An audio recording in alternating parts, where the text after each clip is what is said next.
Hi, my name is Ryan Wheeland. I'm a pastor at New Crossing Church. We are in Sun Prairie, Wisconsin, and this is a video commentary on Ruth 1 through 18.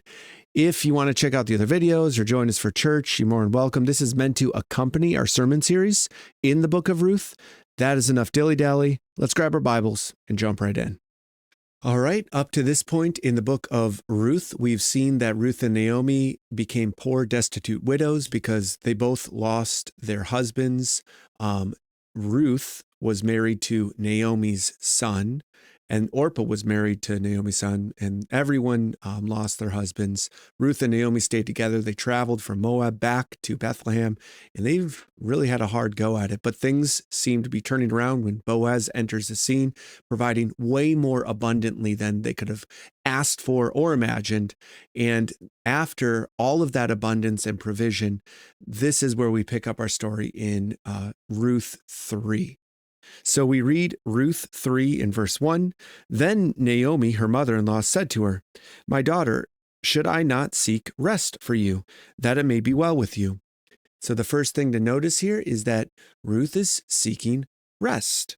And rest here is the Hebrew word manoach, and it's incredibly important. The idea here is not just taking a nap or getting comfy on the couch with a weighted blanket. It's a place of security, peace, settled well-being. Naomi is desiring that Ruth no longer has to be on the run, but that she finds a place of settled security, peace, stability, freedom from anxious striving. And that carries the same idea as the Sabbath and entering into the promised land as well. And the Sabbath, we're going to see, pops up again in a little bit, so tuck that away for a little bit later. Naomi isn't just thinking about Ruth in terms of her emotional stability, but practical, covenantally, long-term. Naomi wants Ruth to be safe. She wants Ruth to be safe and settled and ready for the future. She wants it to be well with her. She doesn't just want it to be okay. She wants it to be well. And what we're going to see is there's some romance going on here, but the point of the connection that Naomi is making isn't necessarily just for romance. Romance is nice, but it's also for security and safety. And she brings up the person she's thinking that could provide this protection. Is not Boaz a relative with whose young women you were? See, he is winnowing barley tonight at the threshing floor.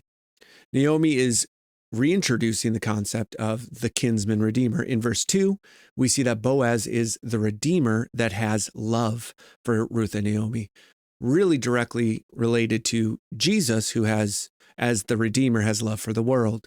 Boaz here is representing Jesus, and I go into a little bit more detail in the sermon and also on the last video on that. And then also, he is winnowing barley tonight at the threshing floor. So he's probably going to be there that night. Winnowing involved you throwing the grain up in the air in like a bowl or using a fork to throw everything up in the air. The chaff or the stuff you didn't want that was really light, it would blow away, and then the grain would land and you would keep that. The grain would often just be in a pile on the floor, so you slept with it overnight. Basically, your entire livelihood is just on a pile in the middle of a threshing floor. And so Boaz is probably going to be sleeping there or resting there for the night. Interesting, what we're going to notice is Ruth is going to the threshing floor, not your typical candlelight dinner, Romance here is a farm, and it smells like dirt and maybe, cow manure. It's not exactly what you expect, but here is the real farm life. And what we're seeing is a really rugged kind of working style love story. And now, or C, kind of signals right here that the next part of the story is going to be introduced in Ruth 3. In verse 3, wash therefore and anoint yourself. And so Ruth is just saying, hey, get yourself prepared, anoint yourself. That's putting oil on your head or your face, kind of making your face shine. It would be like, kind of maybe put some makeup on. Wash yourself, put a little bit of makeup on, make yourself nice, and then put on a cloak. The cloak is in part to conceal yourself. It also might be to look nice. Naomi wants some discretion to be involved. She doesn't want any confusion or embarrassment or misunderstanding from the crowd. timing matters a lot. And Naomi is saying, Ruth, maybe be timid, present yourself well. And notice Naomi's wisdom here. She's not manipulating Boaz. She's creating a space for clarity and dignity and to have a good conversation. She wants to avoid scandal, so she's doing her best to help Ruth into that. But do not make yourself known to the man until he has finished eating and drinking. Again, just practical advice, like, hey, don't show up, let the man eat first. That's not unwise. Yes, Naomi is basically saying, speak to him in private, let him eat first. No one likes to have a conversation when they're hangry. And so Naomi's just giving really practical advice about how to go about approaching Boaz. So Ruth is understanding the cultural context a little bit, and Naomi's just giving some good practical advice. But where he lies down, observe the place where he lies, then go uncover his feet and lie down. And here we get to a part where there's some people that have, there's nervous commentary over the years, you could say. And this text intentionally uses language that raises tension. First, we see the phrase lie down, sakav or sakab, and then we see the word feet, regel. And when they're put together, you uncover the feet, you lie down. And the idea here is it could be a euphemism, perhaps. It's sometimes used that way, but I don't think that is. It also is used as an idiom to mean wake up. Context matters. Ruth and Boaz have been consistently presented by the narrator and just in their lives as godly, honorable, and good people. The point here is not immorality or anything sexual going on. The author is heightening drama, not suggesting sin. Practically speaking, uncovering his feet would make him cold and wake him up. It would be uncomfortable and it would be weird, but it's a very gentle way to do it. And so there's an idiom to uncover someone's feet means to wake them up. It's bold, but it's not meant to be indecent. And then as she does that, Naomi says, and he will tell you what to do. And then Ruth replies back, all that you say, I will do. So she went down to the threshing floor and she follows through on what her mother-in-law told her to do. She does. So that's important. What she's told to do, she does. Ruth quietly approaches. She uncovers his feet. She lies down. In the middle of the night, Boaz wakes up. After he'd eaten and drunk, his heart was merry, meaning maybe he was a little tipsy, perhaps. And he went to lie down at the end of the heap of grain to protect it.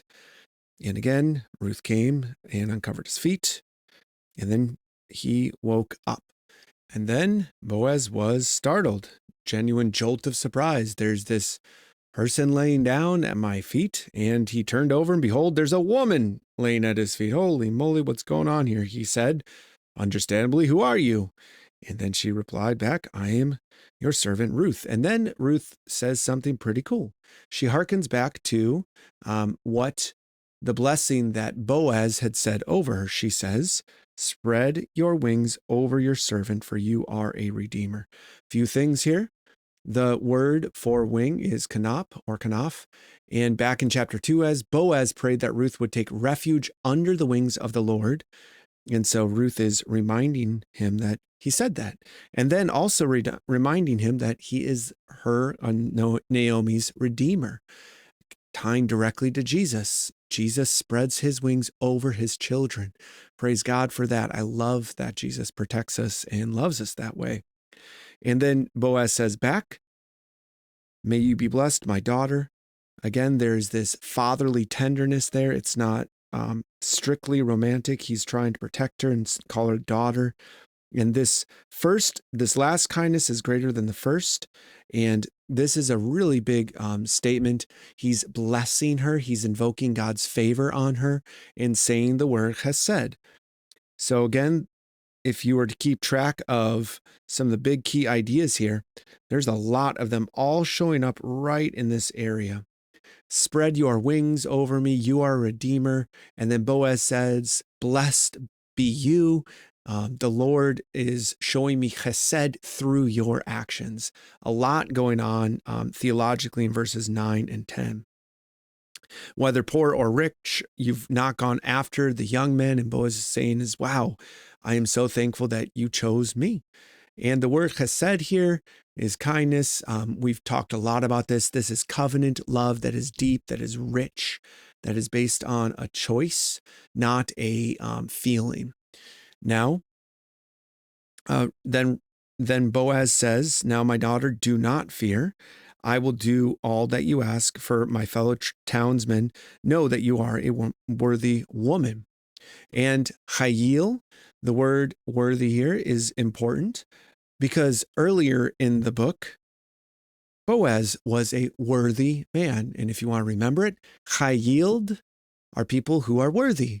Worthy is chayil. And in verse 12, we continue to read that we see Boaz's character. We see Ruth's character. He desires Ruth. He also honors God's law more than his personal preferences. So he actually wants to go about the right way. We continue on in verse 14 and 15, getting close to finishing this section off. Boaz provides a whole bunch more. Let it be known that the woman came at the threshing floor. She said, bring the garment you're wearing and hold it out. And he measured 6 measures of barley and put it on her. And so 6 measures is a lot. We know that. We don't exactly know how much. It's kind of debated. But the point is there's abundance, there's provision. Boaz is blessing her, sending her home with food. And then Ruth returns and she tells Naomi the whole story. These 6 measures of barley he gave me. You must not go back empty-handed, showing the mother-in-law some love, showing the family some love. And then finally, Naomi again speaking words of wisdom to her. Wait, my daughter, until you learn how the matter turns out, for the man will not rest, but will settle the matter today. And the phrase here, the last little thing, is wait. Remember I said to keep that little word in your pocket there about Sabbath. Wait is the word where we get Sabbath. It's Sabbat. It means to cease, to rest, to stop striving. And Naomi is telling Ruth, your work is done. It's now time for you to rest and see what will happen. And wisely she's thinking, because Boaz, he probably really, really is excited. So it's going to be quick. All right, that clears up chapter 3. Excited for you to join us next time. All right, that is so cool, isn't it? We see this really pretty, romantic, I think, picture of Ruth approaching Boaz, very respectfully honoring God, listening to Naomi's wisdom in the matter. We see Boaz honoring God instead of just running after his preferences. Maybe he just wanted to marry her right away. They both do it in a very discreet, kind way. They're gentle with each other. We see God providing an abundance of food over and over again for Ruth and Naomi, and then God also providing a way to redeem them, to save them. So that is where we're going next. Pretty cool.